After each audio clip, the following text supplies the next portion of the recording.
not make people feel important about themselves, frequently looks at the negatives only in others. Evaluates people on their weaknesses as against their strengths. Believes that people achieve most when they are scared and under pressure. Defines self in terms of his/her actions and accomplishments. Needs to let others know how successful he or she has been. A strong need to take credit for the work produced by others. Finds it difficult to base his/her success on the success of others. Has an urgent need to win under any circumstances, hence becomes argumentative, has to win every battle. Basis of people dealings stems from insecurity rather than help and compassion.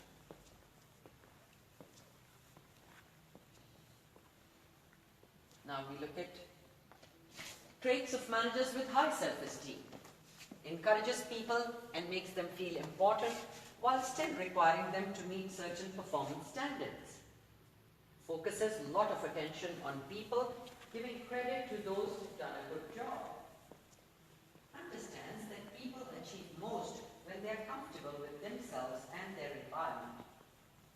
Defines self in terms of who he or she is as a person and not the position she is currently holding. Is comfortable basing his/her success on the success of others. Success of others is my success too, is their mantra. Possesses a transparent personality, no hidden agendas. Uses positive motivation techniques to strengthen teams. Any additional things you'd like to add? Any questions?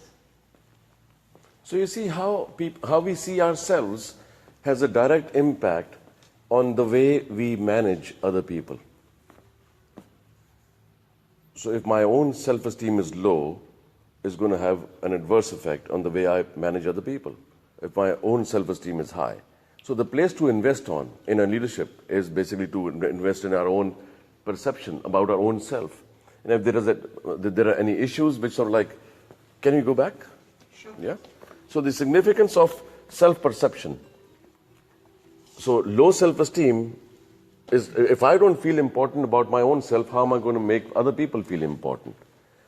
So I think we need to focus on this particular aspect more.